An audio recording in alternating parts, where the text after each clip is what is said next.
Bonjour à tous, bonjour à tous. Shalom, shalom à tous, hein. Que le Seigneur soit loué pour ce moment. Alors, j'aimerais aujourd'hui partager un message, voilà, que le Seigneur soit vraiment béni, hein, vraiment. Alors, je vais aller dans l'épître. C'est un temps, en fait, c'est un message vraiment pour les temps qui vont venir. Voilà. Pardon, 1 roi, chapitre 17. Voilà. Alors Élia Tishbite, l'un des habitants de Galad, dit à Akab, Yahweh, l'Élohim d'Israël, en la présence duquel je me tiens est vivant. Il n'y aura ces années-ci ni rosée ni pluie, sauf sur la parole de ma bouche. Puis la parole de Yahweh vint à lui en disant, va-t'en d'ici, tourne-toi vers l'Orient et cache-toi près du torrent de Kérit qui est en face du Yarden. Voilà. Alors, dans ce passage, donc, hein, bien évidemment, le contexte, c'est que Akab, donc, hein, s'était marié avec Jézabel, une grande sorcière, hein, voilà, qui se disait prophétesse. Voilà. Et donc, il y avait une grande famine, donc, qui allait vraiment venir. Voilà. Alors, voilà maintenant au chapitre 18. Et il arriva, après bien des jours, que la parole de Yahweh vint à Élia, dans la 3e année, en disant, va, montre-toi à Akab, et je ferai tomber de la pluie sur la terre. Et Élia s'en alla pour se présenter devant Akab. Il y avait alors une grande famine en Samarie. Akab avait appelé Obadias, donc Abdias, chef de sa maison. Or, Obadiah craignait beaucoup Yahweh. Quand Jézabel exterminait les prophètes de Yahweh, Obadiah prit 100 prophètes et les cacha. 50 dans une caverne et 50 dans une autre. Et il les y nourrit de pain et d'eau. Voilà. Alors, je vais m'arrêter là. Je pense que ça ne sert à rien d'aller plus loin. Voilà. Alors, ce qui m'a vraiment beaucoup interpellé dans ce passage, dans ces deux passages, c'est que, premièrement, Élie, lui, le prophète Élie reçoit euh, de la parole d'Élohim, de Yahweh, de s'en aller et de se cacher. Voilà. Et ce qui m'a vraiment interpellé, c'est que au chapitre 18, il a fallu que Obadiah, donc Abdia, le chef de la maison d'Akab, euh, prenne les prophètes de lui-même pour les cacher. Ce qui m'a vraiment interpellé, c'est que Jézabel, elle exterminait les prophètes. Et vraiment, le mot exterminer dedans, hein, c'est pas seulement les tuer, hein. Non, non, non, non. Le mot est vraiment cru, quoi. Euh, exterminer, euh, ça vient vraiment du terme, comment dire, voilà, de l'hébreu, karat. Je sais pas comment ça se dit phonétiquement, mais moi je le dis karat, bref.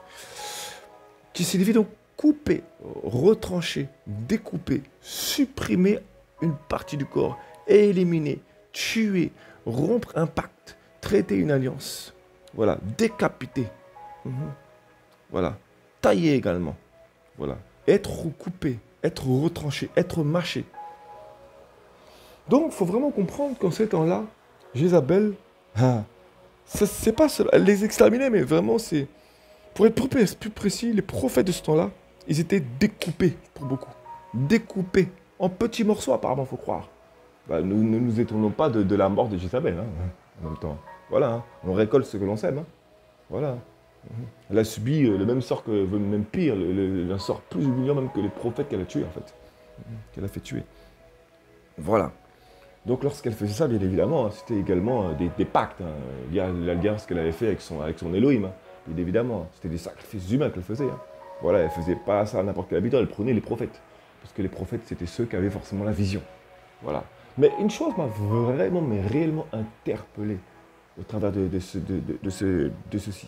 Et c'est là où vraiment le Seigneur m'a interpellé. Je ne savais pas si je devais vraiment partager ce message. Mais bon, que le Seigneur soit loué. Gloire à son nom. Alléluia. Gloire à Yeshua. Alléluia. Donc voilà, c'est que Élia, lui, il a reçu du Seigneur. Va-t'en d'ici. Et il lui dit en gros, cache-toi, quoi. Va te cacher. Et on voit que, voilà, on voit que pourtant les prophètes, si les prophètes ont été saisis par Jézabel pour être exterminés, c'est qu'ils étaient encore sur le territoire. Et, et vraiment, c'est exactement ce qui se passe actuellement. Et là, j'aimerais vraiment également parler à ces âmes qui ont un appel prophétique, qui ont un appel de prophète, réellement. Voilà. C'est que, en fait, on est vraiment dans ce contexte actuel. Voilà. On est vraiment dans ce contexte actuel. Récemment, je priais, le Seigneur me faisait grâce de prier avec une sœur. Et elle recevait l'esprit d'Akab. Il y a vraiment beaucoup l'esprit d'Akab. Bon, également, évidemment, ça date pas d'aujourd'hui. Hein. Mais vraiment, j'ai compris par le temps que le Seigneur voulait me transmettre un message à transmettre, que je devais partager. Bref, voilà. Gloire au Seigneur. Voilà. Béni soit son nom. Donc, euh, donc ce qui m'a vraiment interpellé, donc, c'est que les prophètes de ce temps-là, et pourtant ces prophètes étaient bien du Seigneur, parce que lorsque vous allez chercher dans l'hébreu, eh ben, le mot prophète, juste avant le mot prophète, il y a la lettre Aleph et Tav. Donc c'est vraiment un signe distinctif, un signe qui distingue qui étaient ces hommes. Il y a Aleph, Tav, et ensuite il y a le mot écrit en hébreu prophète. Donc ça marque vraiment qu'ils étaient distingués vraiment et donc vraiment établis par le Seigneur, ces prophètes. Voilà. Et le Seigneur m'a fait vraiment chercher là-dedans. Béni soit son nom, c'est lui qui fait grâce. Hein. Voilà. Et voilà. Et donc, lorsque j'ai vu ça, je me suis dit, mais lorsque j'ai vu ce passage, le Seigneur m'a permis de méditer, je me suis dit, mais comment se fait-il que ces prophètes étaient encore dans le pays même, hein. Enfin dans le pays, je veux dire, dans le territoire, là où Jézabel se trouvait. Il est vrai qu'un prophète ne doit pas avoir la crainte, parce que il sait que le Seigneur est avec lui. Mais tout de même, il faut quand même être prudent, je veux dire. Et regardez bien, on est vraiment dans un temps actuellement où c'est vraiment le même temps. Sachant pourtant que l'esprit de Jézabel, donc l'esprit d'Akab également, il n'y a pas l'un sans l'autre, ils sont de pair, ils travaillent de pair. L'esprit d'Akab est un esprit de corruption, de lâcheté. Un esprit qui ment d'ailleurs également. Voilà. Voilà. Un esprit obstiné. Vraiment. Hein. Et bien, c'est un temps également, nous sommes dans le même temps. Voilà. Vous voyez plein d'hommes qui sont établis et leurs femmes qui sont des prophétesses en disant elles prêchent, elles louent le Seigneur, elles chantent, elles sont même établies pasteurs hein, aussi. Alors, souvent, elles prêchent comme ça. Donc, voilà. Et ceux qui sont dans le service prophétique, ils restent dans le temple sans se dire, mais il n'y a pas un problème là, mais je n'ai rien à faire là, je ne vais pas manger la nourriture de la corruption quand même, mais non. Et puis ils restent là. Et nous sommes vraiment dans ce même temps. Les âmes vont rester là, et puis tout en sachant qu'il y a l'esprit d'Akab et de Jézabel qui est là, non, il faut prier pour eux, on ne peut pas les condamner. Se retirer d'un lieu ne veut pas dire que tu condamnes ces âmes. Ah non, ça veut dire que tu ne veux pas te corrompre, il ne faut pas non plus te mélanger. Voilà. Mais souvent les âmes, excusez-moi, mais souvent ces âmes qui ont ce service prophétique ou de sentinelle ont tellement la crainte de se retrouver seules qu'elles ne veulent pas quitter ce lieu de babylonique. Ce lieu vraiment d'abomination, de mélange, de corruption. Alors que si seulement vous preniez comment dire ça, pas vous organiser, mais voilà, l'initiative, vous prenez l'initiative, merci Seigneur, vous prenez l'initiative de vous réunir entre vous, dans un lieu. Eh bien, regardez bien ce qui s'est passé. Dans ce même temps-là, vu que, apparemment, ils n'avaient pas l'initiative, hein. Seul Élie a reçu le message qu'il fallait quitter. Seul lui, il a reçu apparemment. Et pourtant, ce n'était pas le seul prophète. Hein. Et d'ailleurs, lui-même, il a dit, je suis resté le seul prophète. Ben, franchement, je peux le comprendre. Hein. Parce que les autres prophètes, alors que Jézabel règne là-bas avec Akab, eh ben, ils sont là et puis non, on est bien. Et c'est vraiment le Seigneur m'a fait comprendre que les prophètes actuels sont vraiment dans un temps où on aime le confort. On aime le confort.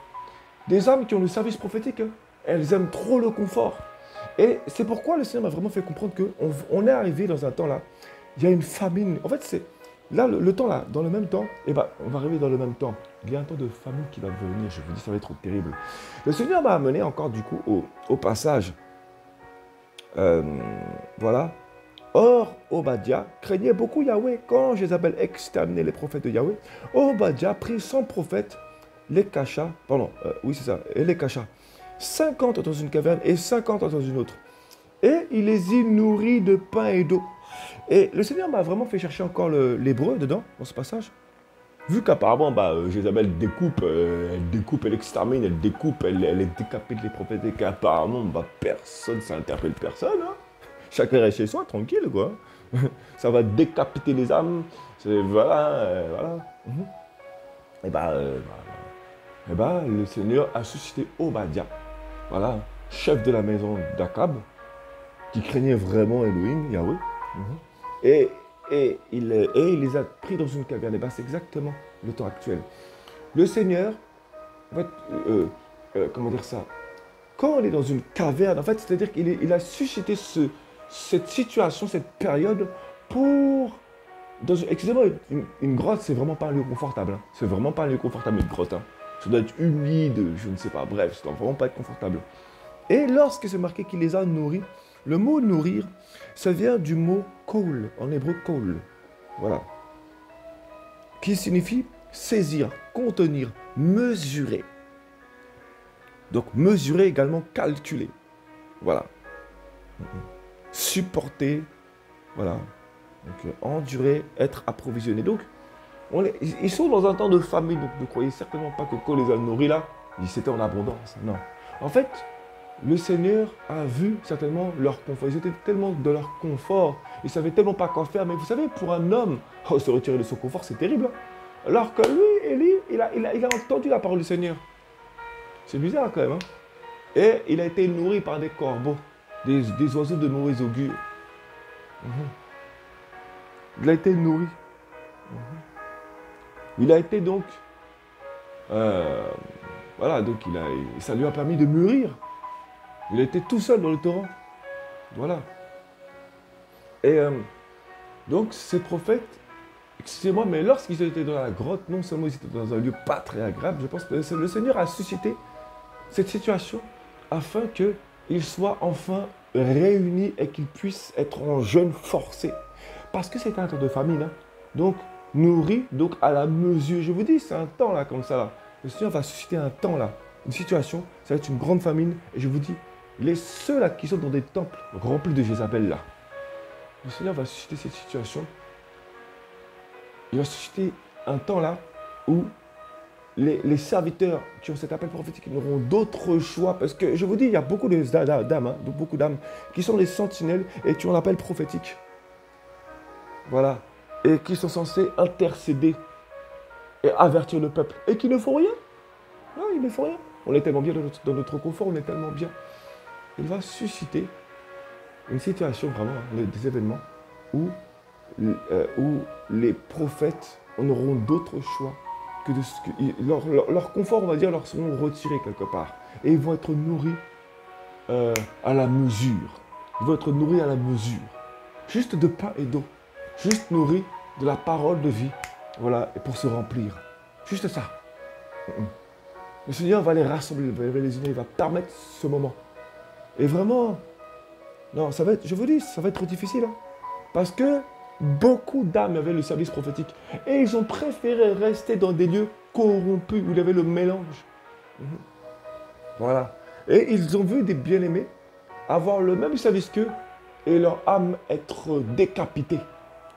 C'est-à-dire qu'ils ont arrêté le service. Parce qu'ils ont été tellement blessés. Parce qu'ils ont voulu avertir. Mais une chose que j'aimerais vraiment avertir également.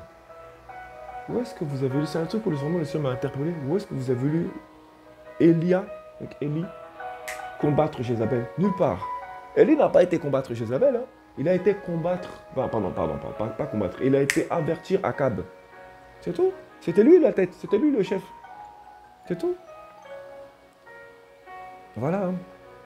C'était lui le chef, la tête. C'était Akab. Hein. Donc Élie n'est même pas allé vers Jézabel. C'était Jézabel qui a provoqué ensuite Élie. Voilà. Hein. Voilà. Donc vraiment, je veux dire, on va arriver vraiment dans un temps là où le Seigneur va vraiment rassembler des prophètes véritables. Hein. et les pousser à un jeûne forcé. On va arriver vraiment dans un temps où le Seigneur va vraiment établir, je vous dis, des cellules de maison. Ça fait longtemps qu'on le dit, qu'on a déjà été interpellé, on a déjà été prévenu. Voilà. Et voilà quoi, je vous dis. Et également, je voulais vraiment, parce qu'il y a beaucoup d'âmes, ils ont un service, ils servent on va dire, dans un ministère, ou bref, où le Seigneur ne les a jamais établis. D'où toute la corruption de les assemblées. Voilà. 1 Corinthiens, chapitre 10. Voilà. 1 Corinthiens, chapitre 10. Je vais pas aller bien loin, hein, juste... voilà. Et ne devenez pas idolâtres comme quelques-uns d'entre eux. Selon qu'il est écrit, le peuple s'assit pour manger et pour boire, et ils se levèrent pour jouer. Et vraiment, ce passage-là est vraiment, on va dire, important. Parce que beaucoup jouent, en fait. Voilà. Nombreux jouent, en fait. Hein, nombreux jouent. Voilà. Et verset 12 plus loin. Que celui donc qui pense être debout prenne garde de tomber. Parce qu'il y a des hommes, ils ont bien mangé, ils ont bien bu. Et puis ils se lèvent et puis ils vont jouer. Regardons, hein. Regardons ce temps actuel. Où beaucoup de faux serviteurs se lèvent, beaucoup de faux prophètes vont se lever.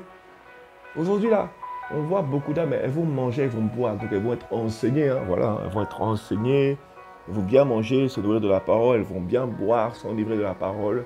Et puis elles vont se lever, c'est bon, c'est mon temps, on t'établit aujourd'hui. On t'établit aujourd'hui. Et puis ils commencent à prêcher, etc., etc., ils commencent à être élevés, glorifiés. Vous les voyez en tête d'affiche, on dirait des véritables affiches d'Hollywood. On ne voit pas la différence en fait. Hein. Et que celui donc qui pense être debout prenne garde de tomber. Donc on va s'exposer. Vous voyez beaucoup d'âmes là, elles se disent oui, si tu veux te lever, il faut avoir une couverture spirituelle, on ne peut pas se lever comme ça. Vous voyez beaucoup d'âmes là. C'est vrai qu'elles ne tombent jamais. Mais si vous voyez même l'état de leur cœur des vraies idoles, mais des véritables idoles, hein, elles se lèvent et s'exposent comme ça, elles se montrent. Voilà, hein. Et prophète un tel, service prophétique, nuit de miracles. Bon, voilà, on connaît ces choses. On connaît ces choses, on n'apprend rien là, voilà. Mais beaucoup, en fait, vont se lever pour jouer. En fait, elles pensent être debout. Elles pensent être debout. Que celui qui pense être debout prenne garde de tomber. Voilà. Donc, il y a un temps où le Seigneur va faire tomber beaucoup de personnes. Voilà.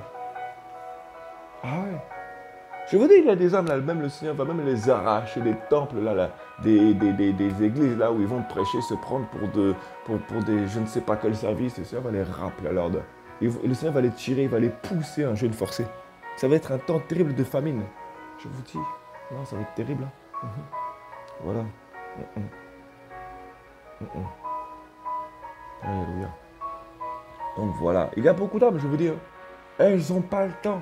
Elles n'ont pas le temps d'écouter le Seigneur leur parler. Elles n'ont pas le temps.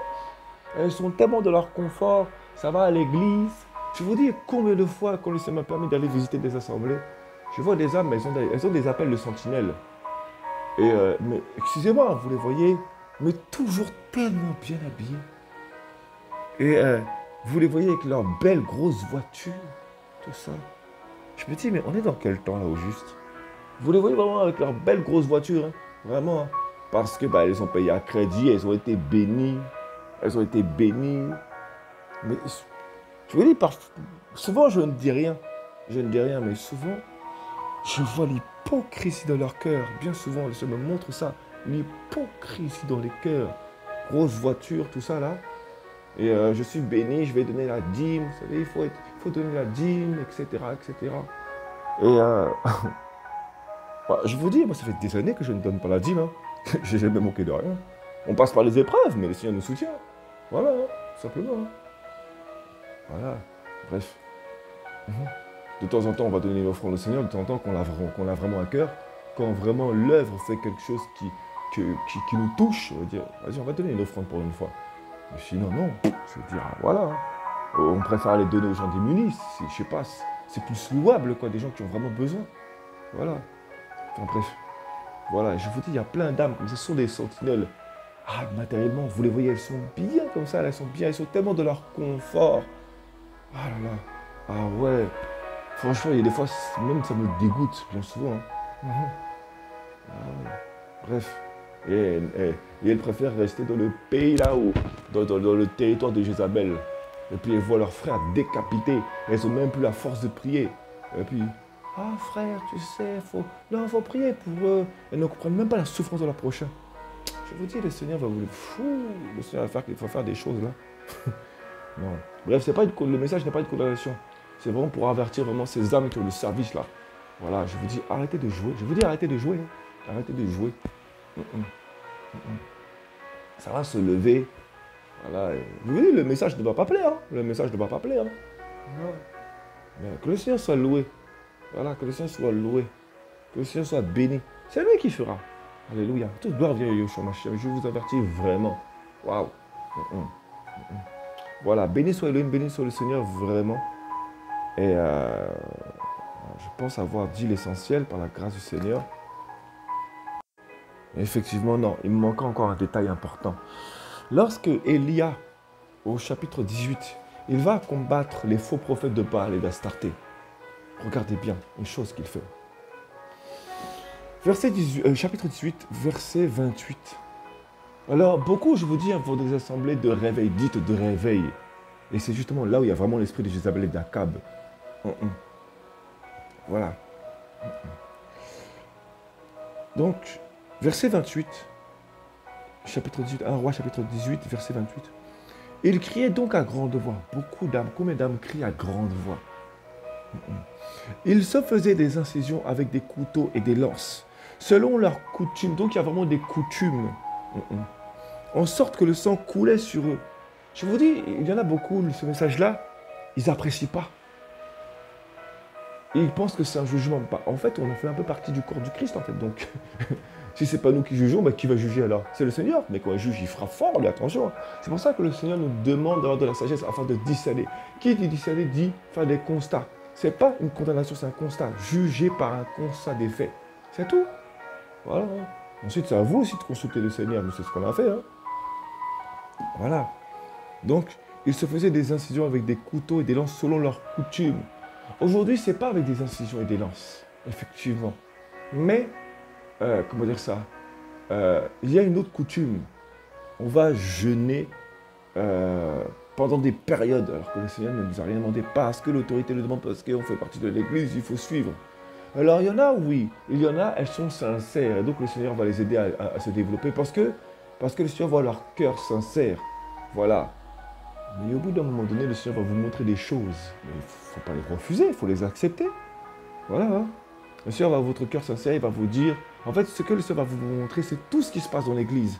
Et vous allez dire, mais non, c'est pas possible. Et en fait, vous allez vous dire, on préfère ignorer. Non, non, on prend ce qu'il y a, ce qui est essentiel, on prend l'essentiel et puis on reste là. On est là pour le corps, on est là pour édifier le corps. Mais vous n'avez pas compris que le Seigneur, justement, veut développer cette vision afin de vous montrer ce qui se passe, afin que vous puissiez quitter et vous faire évoluer avec lui. Vous n'avez pas encore compris ça? Parfois, souvent, que le Seigneur va... C'est une chose que nombreux ne comprennent pas. Et ils n'aiment d'ailleurs pas entendre ce type de message. Hein. Quand le Seigneur te montre quelque chose dans une assemblée, c'est pas pour que tu puisses seulement intercéder. Est-ce que tu n'as pas le droit de quitter l'œuvre pour intercéder dans le secret, et aller autre part et continuer toujours d'intercéder pour l'œuvre? Tu n'as pas le droit de faire ça? C'est pas un droit que tu as? Tu n'es pas libre en Mashiach? Non, il faut arrêter l'hypocrisie. Il faut arrêter un peu. Voilà. Puis on va se condamner. Non, c'est l'œuvre, Seigneur, c'est toi qui m'as envoyé là. Ben, il t'a envoyé là, mais c'est pour un temps. Voilà. Il faut arrêter aussi, quoi. Bref. Ils criaient donc à grande voix. Ils se faisaient des incisions avec des couteaux et des lances, selon leur coutume, en sorte que le sang coulait sur eux. Enfin bref, excusez-moi, hein, c'est pas marrant. Mais je rigole parce que j'imagine et ça va tellement loin, quoi. Voilà. Verset 29. Lorsque midi fut passé et qu'ils eurent fait des prophètes. Donc, la plupart des versions disent qu'ils prophétisèrent. Excusez-moi, mais ça, ce sont les prophètes de Jézabel, hein, les prophètes de Baal et d'Astarté. Excusez-moi, mais qu'est-ce que l'on fait quand on est dans ces églises de réveil où il y a Jézabel? Qu'est-ce que l'on fait en général? Je prophétise, prophétise, prophétise. Oh, on en a vu tellement comme ça. Et bien c'est exactement ça. Vous n'avez pas compris que cette doctrine de prophétiser, là, c'est pas parce que lorsque le prophète Ézéchiel le fait, hein, c'est parce que le Seigneur lui ordonne, il lui dit prophétise, fils de l'homme, prophétise. C'est parce que le Seigneur lui demande. Mais aucun homme ne lui a demandé. Voilà. Eux, c'est selon leur coutume. Ils ont prophétisé parce que c'était une coutume. On leur a appris qu'il fallait le faire. Mais ce n'est pas le Seigneur qui te demande, mais pourquoi tu prophétises? Mhm. Voilà. Hein. Lorsque Mélie fut passé et qu'ils eurent prophétisé, donc fait des prophètes, voilà. Donc c'est eux qui ont fait des prophètes. C'est pas le Seigneur qui les a volatés, qui les a établis comme prophètes. Jusqu'au temps où l'on offre l'offrande, sans qu'il y eût ni voix, ni réponse, ni signe d'attention. Voilà. Donc, ils ont commencé à prophétiser. Donc, cette doctrine-là vient vraiment de l'esprit de Jézabel. Vraiment, quoi. Vraiment. Vous voyez? Donc, ceux-là qui prophétisent, là, à longueur de temps, vous n'avez pas compris que ça vient de la doctrine. C'est une coutume installée par l'esprit de Jézabel. Voilà. C'est ça, hein? Voilà. Voilà. Donc, ensuite vient Élia. Et qu'est-ce que fait Élia, premièrement? Ben, il a pris 12 pierres selon le nombre des tribus d'Israël, des fils de Jacob.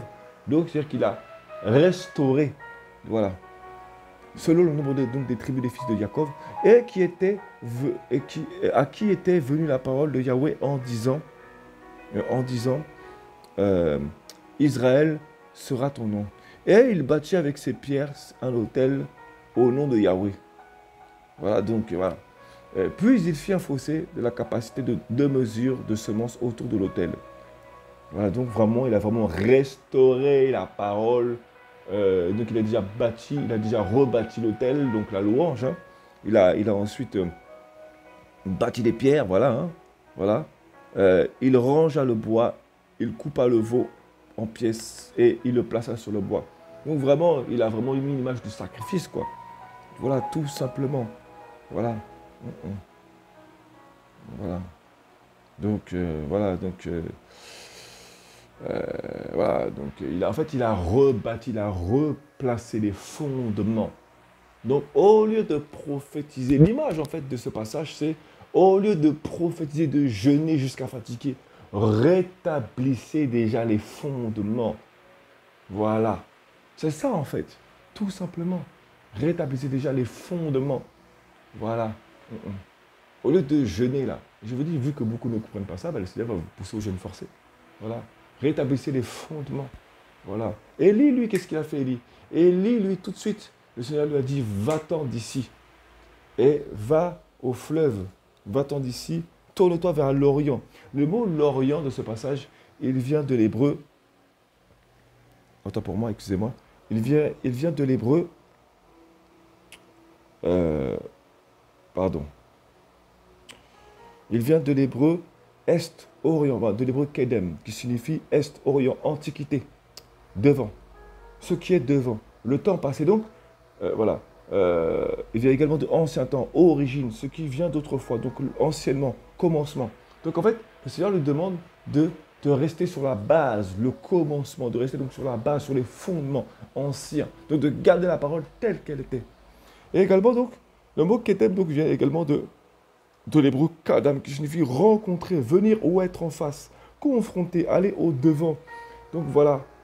Donc il devait rester dans la base. C'est pour ça qu'il a dit cache-toi, c'est pour garder la base, le fondement, l'origine de ce qu'il avait reçu. L'origine, la base de la parole, de l'adoration, de la louange, la base, les fondements. Et c'est pour ça qu'il a pu combattre. Donc l'image, la symbolique donc, du combat avec les prophètes, c'était le fondement. Il n'est pas venu prophétiser, faire des incisions, faire des jeûnes inutiles. Non, il est resté sur le fondement, la base. Il s'est approuvé de la base. Voilà, tout simplement. Tout simplement. Il est resté dans la vision. Tout simplement, il s'est nourri. Alors que les autres prophètes n'ont pas entendu. Ils n'ont pas entendu. Et c'est pour ça que Obadiah a dû... le Seigneur a suscité Obadiah pour les rassembler, afin qu'ils soient en jeûne. Parce qu'ils prenaient, les prophètes de ce temps-là Ne prenez pas l'affaire au sérieux. Et c'est exactement le temps dans lequel nous sommes. Excusez-moi, mais beaucoup de prophètes actuels, beaucoup de dames qui sont appelées au service prophétique ne prennent pas leur appel, leur service au sérieux. Ils ne prennent pas leur service prophétique au sérieux. Voilà. Ils voient Jézabel, hein, mais ils ne sont pas sérieux. Trop sont distraits. Beaucoup trop. Voilà. Mhm. Voilà, alors que Jézabel règne, et bah, ça ne se préoccupe pas des prophètes qui meurent, qui sont exterminés parce qu'ils veulent servir le Seigneur. Voilà. Ils sont là, posés dans le territoire pendant que Jézabel règne. Alors que lui, il a fui. Enfin, il n'a pas fui, mais il s'est caché. Et vous voyez aujourd'hui, tous les faux prophètes, ben, ils sont exposés. Dans ce passage-là, on voit bien que les prophètes, les prophètes de Baal, d'Astarté, les prophètes de Jézabel, ne se cachent pas. Et c'est exactement ce que vous voyez. Ils ne se cachent pas, les prophètes actuels, ne se cachent pas, les serviteurs actuels. Beaucoup s'exposent. Pourquoi? Parce que leur couverture, c'est Jézabel, c'est Akab, c'est la corruption. C'est pour ça, hein, tout simplement. Hein. C'est pour ça, tout simplement. Voilà. Hein. Et c'est pour ça qu'ils jouent. Ils vont se lever pour jouer. C'est pour ça qu'au verset 12 ou 13, là, comme ça m'a permis de partager tout à l'heure, 1 Corinthiens chapitre 10, et bien, voilà, hein, 1 Corinthiens chapitre 10, verset 12, hein, celui qui pense être debout, prenne garde de tomber.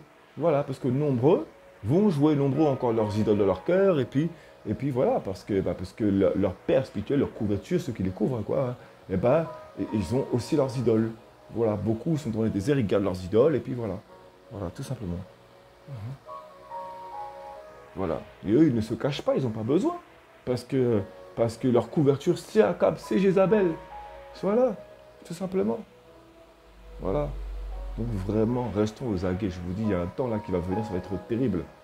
Vraiment, vraiment, je vous dis que vraiment, ceux qui sont appelés au service prophétique, vraiment, je vous dis, repentez-vous. Repentez-vous, mais réellement, sincèrement. Vraiment, soyez sincères d'un cœur, déchirez vos cœurs. Voilà. Mhm. Béni soit Elohim, béni soit le Seigneur. Voilà. Mhm.